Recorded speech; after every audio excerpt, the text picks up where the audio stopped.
everybody. Again, thanks for clicking on the video.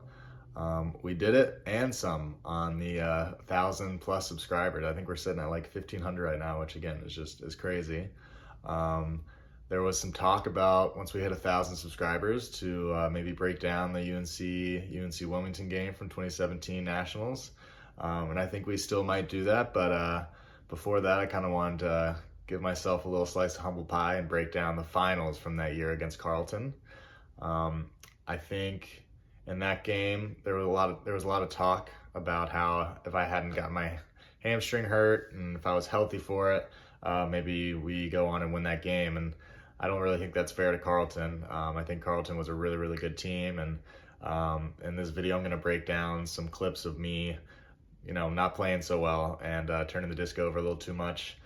So even before I hurt myself, I think I wasn't really having my best game, and Carleton was playing really well. So I just wanted to break that down. I will push back a little bit. We had a bunch of other injuries going into this tournament. I think like 7 of our top 10 players were hurt, so we were sort of beaten down. But all the credit in the world to Carleton. That's part of being a championship team, is being able to be healthy all season and peak at the right time, and they definitely did that. So yeah, so I just wanted to break down a few clips from that finals game before maybe breaking down that UNC game. So, and again, for that UNC game, if you have any suggestions for how you want me to really do that, if you want me to post like a 3-hour video of me breaking down the whole game, or you just want to see the comeback, or maybe I can like Twitch stream it or something.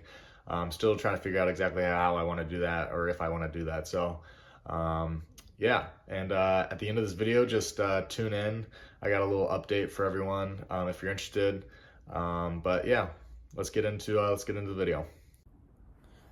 All right, so in this first clip, this shows me throwing into a poach from the front of the stack, and it leads to a really quick score for Carleton on the other side. So we'll show the clip first in real time, and then we'll break it down.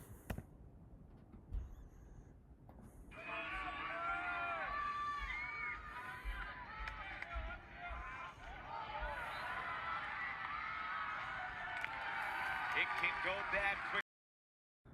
All right, so let's see what the defense did to make that poach happen. So first off, like I mentioned earlier, Carleton is very well coached, and they were looking for opportunities to poach throws all game. And in this sequence, I'm walking up to the line, and I pretty quickly engage JD here at the dump. So I look downfield for a second or two, and then I'm going to look at JD right here at the dump. And because of the defender's positioning right here, he's doing a good job of taking this backfield space away and encouraging JD to make a move into this open space right here. This space throw was something that had been working all tournament for us, and a throw that we used with a lot of success against UNC in the semis.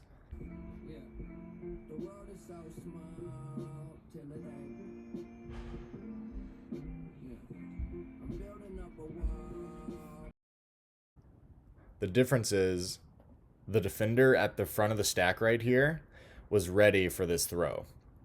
As soon as he sees me engage with JD right here, he's taking a step or two into that open space to try to get a jump on that throw. Because of the way I'm positioned when I'm throwing this throw, my shoulders are closed and I'm so locked in on JD that I'm not able to see the defender coming in my peripheral vision. Ideally, what I would have liked to have done is maybe thrown a flick into this space so that my shoulders are a little bit more open, and maybe my peripheral vision could have picked up that the defender was taking a jump onto this throw.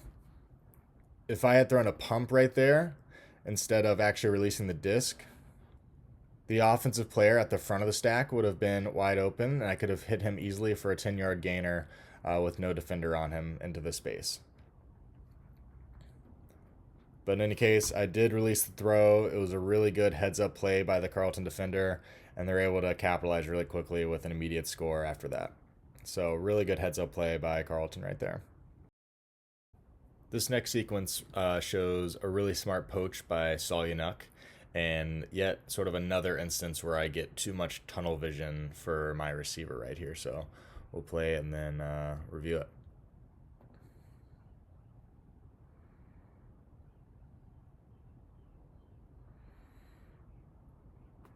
All right, so let's see what Saul was thinking here as he was able to make this poaching play. So first off, because I'm picking up the disc here on the far sideline right here, and on offense we are running this vertical stack. Ideally, I think we should have set up more as a side stack, or to give the illusion of more of a side stack right here closer to this sideline, so that we give more space for our cutters into the cutting lane right here. So looking back, hindsight's 2020, but I think if all these cutters kind of took a few more steps this way, we give a lot more space for the pass right here. But in any case, we're just running vertical stack. And watching this play back, the first thing that really caught my eye was that I'm surprised that I didn't see Colin right here at the front of the stack. Looking back on film, it seems pretty obvious and easy to hit Colin on this lane right here for an easy reset and field switch. So yeah, I'm just surprised that I didn't notice that, and instead I just really got locked in on my cutters downfield. But if I could do it over again, I would always want to take this easy field switch and hit Colin into this space so that these defenders downfield are immediately out of position. But in any case, like I said, I decided to lock in on my downfield cutters. And right here, Saul Yanuk is in a really great position to poach off of his player. So Saul is guarding Mike right here. And because Mike right here is second in the stack, this is sort of a great opportunity and a great place for Saul to sort of cheat out into the cutting lane, because even if he leaves Mike, there's very little that Mike can do that is super threatening to the defense. So ideally, I think Mike maybe goes into this space right here and sort of puts his hands up and says that he's poached. But again, there's nothing too threatening that Mike can do in this position as second in the stack, because there's help defense further back in the stack, and there's Colin sitting right here in front, sort of blocking this throw out to this space. So Saul does a really good job of recognizing where he is playing defense against a vertical stack, and decides to sort of cheat off a little bit. A really cool and sneaky move that Saul makes right here is backing up into the space instead of sort of turning his hips and committing to poaching. And by still facing the person that he's guarding, it gives the illusion that he's playing person-to-person defense, when in reality he's doing more poaching than he is defending a person.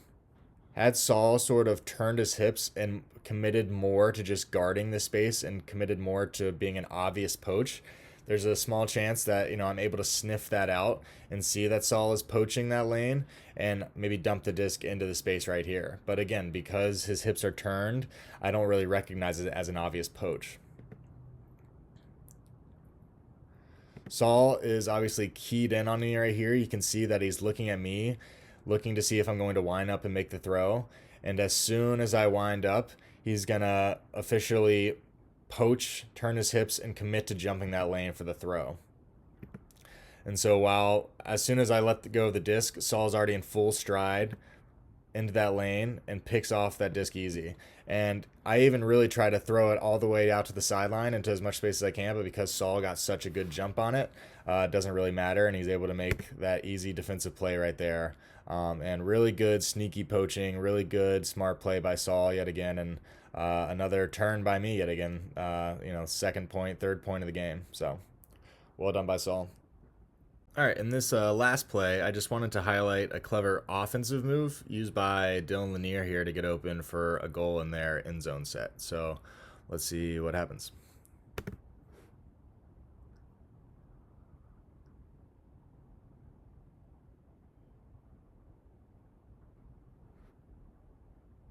So that looked pretty simple in real time, but there are a couple of really cool things that Dylan does here that helped him get open. So first off, they're in their end zone set, which acts sort of as a three-person dominator with a dump right here, and the thrower, and Dylan as an isolation cutter from the front of the stack right here. So the first thing that Dylan does is he notices this defender poaching the lane, and by playing in this lane, it sort of takes away half of the field that Dylan can cut into. So Dylan notices this and sort of instructs the thrower by pointing and tells him to go ahead and hit that poach dump, essentially taking that poach away. So by hitting that dump, it still only allows Dylan to score on one side of the field right here, but that's the open side of the field. So before, Dylan could only score in this side of the field, which would have been a break throw for the thrower. But instead, by hitting it open to this side, it makes it a much easier throw. So if Dylan can get open in this space, it'll be a much easier score for the offense. The next cool thing that Dylan does is while the throw is in the air to the dump on the right side of the field, Dylan is going to take advantage of his defender face guarding. So the defender is facing away from the thrower, which makes it impossible for him to know where the disc is. And so while the disc gets thrown to the dump right here, you'll see Dylan make a hard cut to the opposite direction of the disc at first, and the defender has to respect that move.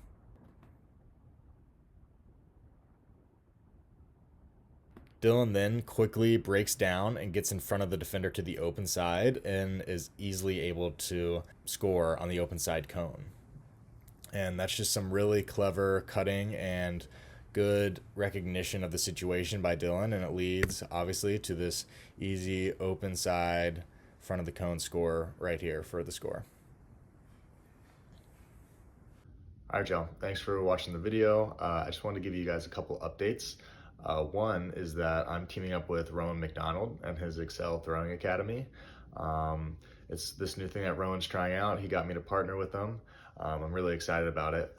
Pretty much, if you sign up for this program, you will send us some of your throws, your backhand hucks, your forehand hucks, and we will break down your throwing form and sort of compare them to other elite throwers in the game and sort of give you some goals to work on.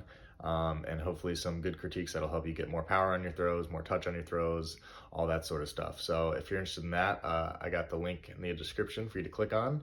And then the second thing is, after teaming up with Rowan, I sort of started to think about myself a little bit and wanted to see if there was maybe interest from any of you or others that people would be interested in getting some personal virtual coaching where I sort of break down your film similarly to how I do in these videos, where you'll send me a couple points or full clips from games where I can sort of sit down one-on-one with you virtually and break down some of your own footage to hopefully, make you a more well-rounded player and give you some tips to work on and bring to your game. So if that's something that you think you'd be interested in, definitely let me know. I will link my email and my Instagram, so feel free to shoot me a DM or shoot me a message, and hopefully we can work something out. This is very much sort of in the beta process. I don't have like a website or anything like that, but again, if you're interested, I think it'd be really cool to try something like this out. So yeah, just shoot me a message, and hopefully we can get something off the ground. So once again, thanks y'all for all your support, and hopefully I'll just keep cranking more of these videos out. So have a good one.